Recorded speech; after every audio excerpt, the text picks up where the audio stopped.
Problems with granola, granola bars, muffins, the things that we have for breakfast, cereals you buy in the store. What's the biggest problem with all of them? Sugar. And particularly something called high fructose corn syrup. If there was one thing that you could cut out of your diet that would be such a good idea to get rid of, it's high fructose corn syrup. It causes so many problems in your body. Is that true, doctor? Yes. It's the basis of addiction. So if you would like a little more granola, there's a whole bowl here. You can fill up your little cup again. How did you like it? Was it good? Sweet enough? Yeah, and that's about half as much sugar as is in normal granola. The nice thing about you making the granola is that you're entirely in control of how much sugar is in it. Parents who have children, one of the nice things you can do is you can get them to enjoy the granola at this level, and over the next 3 or 4 times you make it, guess what you do to the sugar? You decrease, exactly.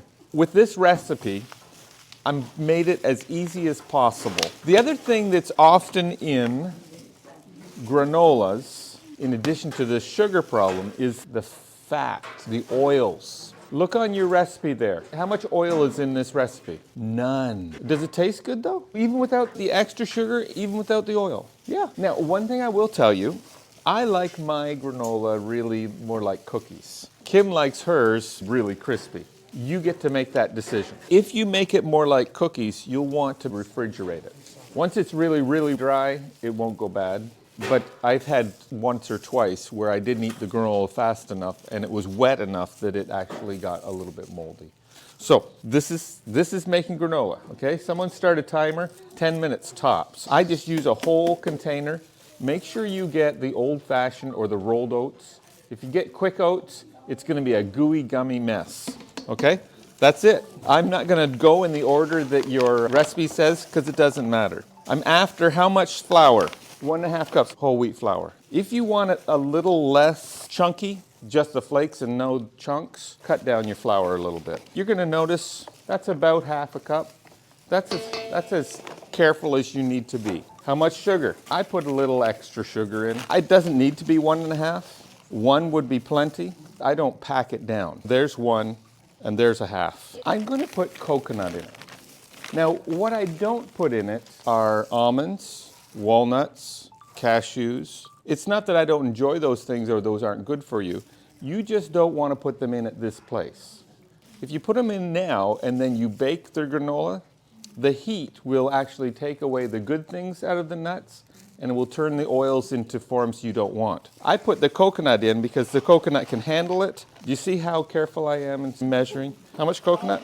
2 cups. There's my 2 cups, okay? You see, the granola, it's not a precise thing. You can be precise if you want. This has 3 cups in it. I already made 1 granola with this, so this is already 1.5 cups. That's wheat germ. Wheat germ has got so many good things in it for you that's a great thing to add. I'm done with this part. I'm gonna mix this up before I add the wet ingredients. It's just a whole lot easier.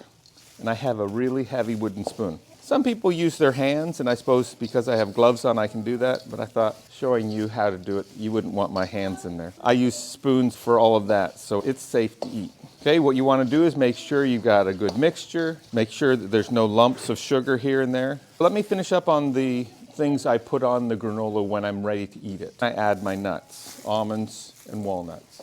That's when I add hemp seeds, 3 tablespoons. I add chia seeds on top. And then I pour my smoothie on top. You can use soy milk, whatever milks you want. I use my smoothie, and let me just tell you, that makes an incredible breakfast. Takes me until about 2 o'clock before I run out. The dry ingredients are all nicely intermixed. Next thing I'm gonna add are the wet ingredients, but I'm not gonna add them here. I'm gonna add them here. I want about 2 to 3 cups of applesauce.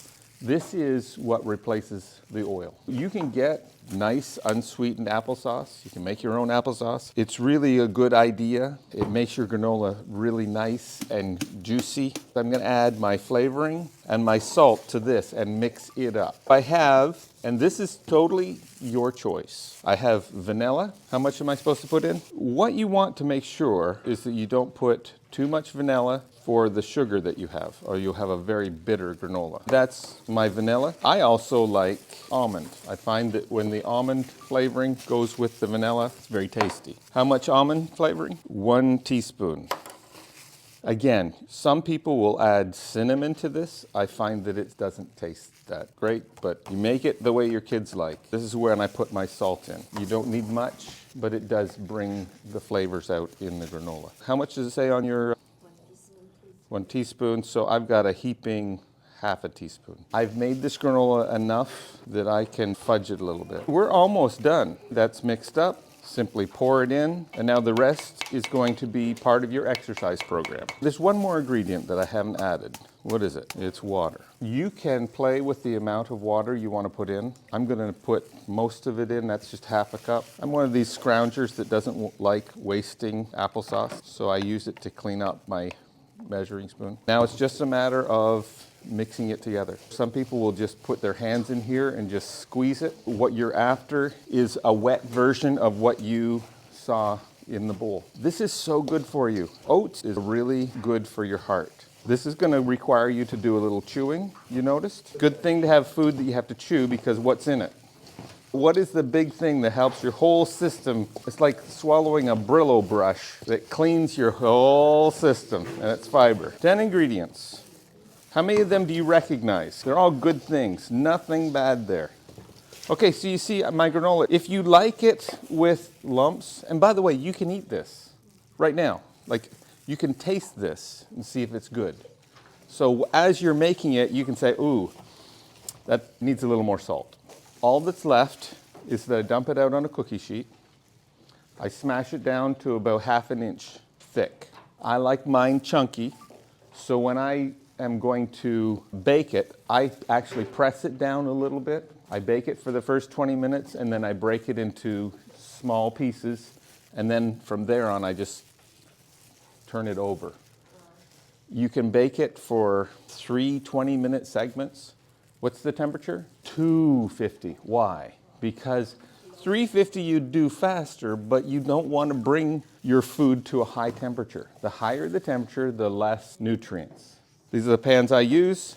I literally just dump it out, flatten it down, put it in the oven, 250. After 20 minutes, I mix it around. After 20 minutes, I mix it around. And when I think it's dry enough, I stop. Let it cool, put it away, and I have my granola. That's what I usually put on one pan. I have another pan underneath that I put on top of it.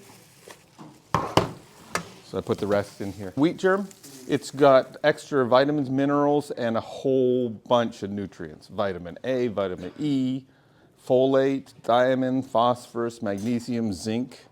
You can use wheat germ in your bread, in your cookies, granola. It was in the cereal aisle where the cornmeal is. And when they process into a flour, they take it off, and that's actually what is very nutritious. And so the white flour doesn't have it. So what you have in the white flour is just plain starch. The vitamins, minerals, and even a little protein is in there. the whole wheat flour, they grind the whole kernel of wheat up. It has wheat germ, 1 germ per seed. This is what they take out of white flour. That's why white flour isn't so good for you. All you get is carbohydrate in white flour. In whole wheat flour, you get the wheat germ, which has the proteins and the other minerals. Whole wheat flour is where you want to go. You can get sweetened and unsweetened coconut. Get the unsweetened. And if you can even find a flour that's Stone ground. stone ground, that's even better. As close to the original form is always the best.